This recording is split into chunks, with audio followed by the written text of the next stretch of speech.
Hello students, welcome to my YouTube channel. और आज मैं आपको रेस्पिरेशन पढ़ाऊंगी। ठीक है, हमने क्लास 10th का लाइफ प्रोसेस वाला चैप्टर स्टार्ट किया था। उसमें न्यूट्रिशन हमारा कंप्लीट हो गया था। ठीक है, और आज रेस्पिरेशन स्टार्ट करेंगे। उसमें चार लाइफ प्रोसेस में हमें 4 प्रोसेस पढ़नी है: न्यूट्रिशन, और रेस्पिरेशन, एक्सक्रेशन और ट्रांसपोर्टेशन। ठीक है, न्यूट्रिशन में हमने क्या पढ़ लिया था कि फूड को हम इंटेक कैसे करते हैं और फिर उसका डाइजेशन स्मॉल इंटेस्टाइन में कैसे हुआ, फिर ब्लड सर्कुलेशन से हार्ट के थ्रू वो पूरे बॉडी पार्ट्स में सारे सेल ग्लूकोज की फॉर्म में सारी सेल्स में पहुंच गया।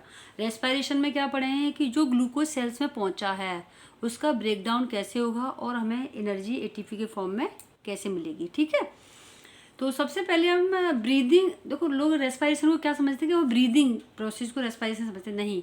तो ब्रीदिंग और रेस्पिरेशन में क्या डिफरेंस है, पहले हम इसको समझ लेते हैं।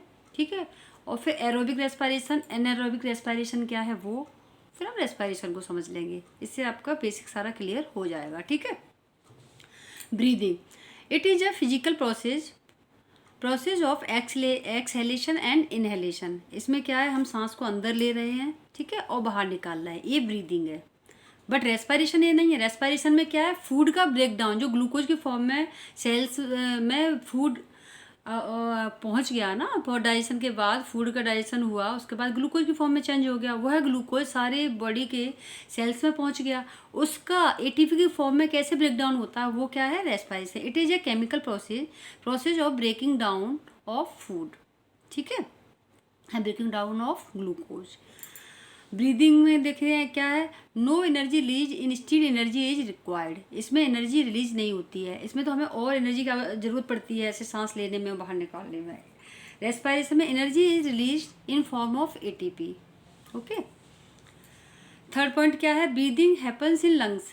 ब्रीदिंग में क्या कहाँ कहाँ होती है, ब्रीदिंग नॉस्ट्रिल से स्टार्ट हुई, नॉस्ट्रिल, ट्रेकिया, ठीक है, फिर लंग्स। और respiration happens in all body cells, body cells में होगा, क्योंकि सेल्स में ग्लूकोज पहुंच गया एसिमिलेशन के बाद, वहीं पे इसका ब्रेकडाउन होगा। ठीक है, तो ब्रीदिंग और रेस्पिरेशन में डिफरेंस आपको लिखने के लिए आ जाता है। तो 3-4 पॉइंट है, उसको आप अच्छे से याद कर लेंगे। दूसरा, एरोबिक और एनारोबिक रेस्पिरेशन क्या था, इसको भी समझ लेते हैं। एरोबिक रेस्पिरेशन या oxy respiration, anoxy respiration. Aerobic requires oxygen, aerobic respiration होता है वो ऑक्सीजन की प्रेजेंट में होता है। ठीक है, anaerobic respiration does not require oxygen. Aerobic produce a large amount of energy, aerobic respiration होता है उसमें एनर्जी बहुत लार्ज अमाउंट में 30 to 38 एटीपी तक रिलीज होती है। और एनारोबिक प्रोड्यूस लिटिल एनर्जी, इसमें 2 एटीपी एनर्जी हमें मिलती है। Aerobic occurs in the cytoplasm and mitochondria, जो एरोबिक रेस्पिरेशन होता है वो साइटोप्लाज्म और माइटोकॉन्ड्रिया दोनों में होता है। ठीक है, एनारोबिक अकर्स ओनली साइटोप्लाज्म, यहाँ का होता है केवल साइटोप्लाज्म में होता है। Aerobic produce CO2 and water, aerobic में क्या होता है, कंप्लीट ऑक्सीडेशन हो जाता है ग्लूकोज का, और CO2 और H2O बनता है। Anaerobic produce lactic acid in animals या ethanol and CO2 in yeast. ठीक है, इसमें कंप्लीट ब्रेकडाउन नहीं होता है ग्लूकोज का, और एनर्जी भी कम मिलती है। ठीक है, ये डिफरेंसेस थे किसके, ऑक्सी और अनऑक्सी रेस्पिरेशन के, एरोबिक एंड एनारोबिक रेस्पिरेशन के। ये भी डिफरेंस, ये दोनों क्वेश्चंस आ जाते हैं। ठीक है, ये मैंने शॉर्ट्स की फॉर्म में डाले हुए हैं, सो आप राइट डाउन कर सकते हैं। ठीक है, अब हम रेस्पिरेशन की प्रोसेस को समझ लेते हैं। देखिए,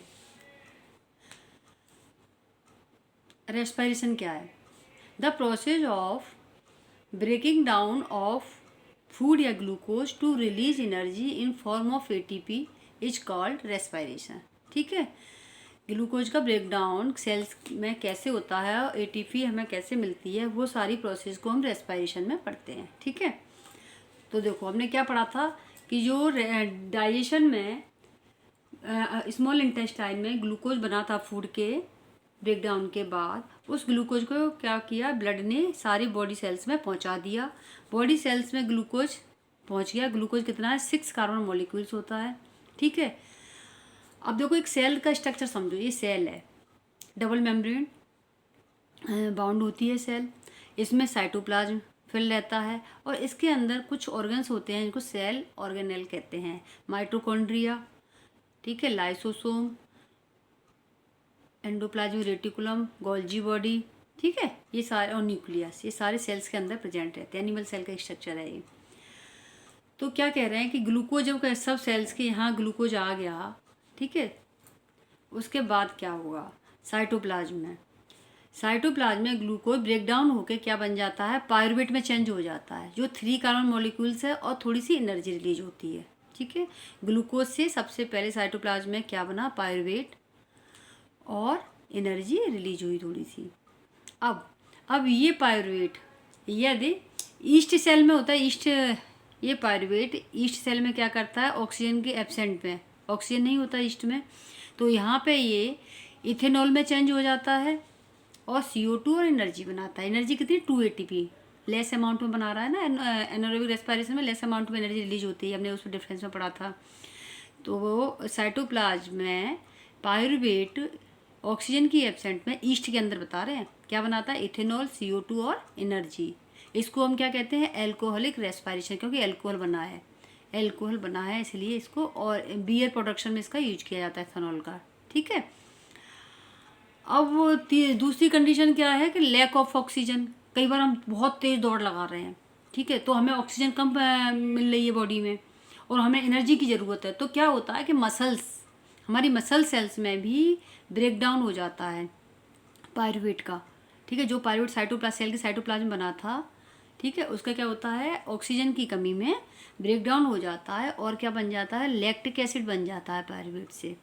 ठीक है, और एनर्जी रिलीज हो जाती है।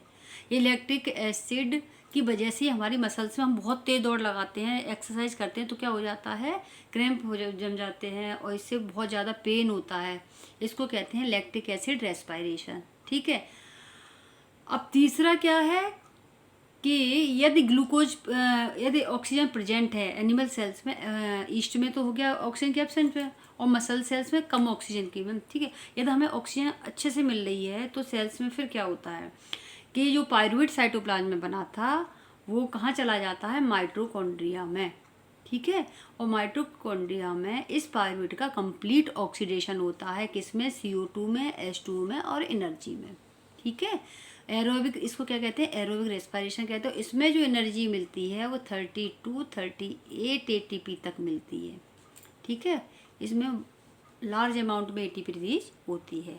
तो ग्लूकोज का आप ब्रेकडाउन पूरे अच्छे समझ गए कि यदि ऑक्सीजन की एब्सेंस में ग्लूकोज का ब्रेकडाउन होगा तो क्या बनेगा, पहले साइटोप्लाज्म में पायरुवेट बनेगा, फिर क्या, इथेनॉल और CO2 और एनर्जी बनेगी।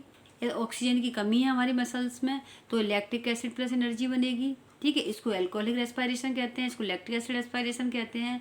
और ऑक्सीजन की प्रेजेंट में ये पायरुवेट कहाँ चला जाता है, माइटोकॉन्ड्रिया में, जहाँ कंप्लीट ब्रेकडाउन होता है ग्लूकोज का, CO2 H2 प्लस एनर्जी बनती है और 38 ATP रिलीज होते हैं। इसको हम एरोबिक रेस्पिरेशन कहते हैं।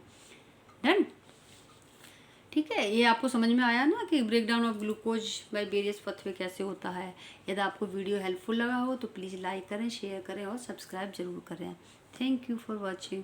और अगली बार हम स्टार्ट करेंगे ट्रांसपोर्टेशन का और एक्सक्रीशन का पार्ट, तो लाइव प्रोसेस हमारा कंप्लीट हो जाएगा। Thank you.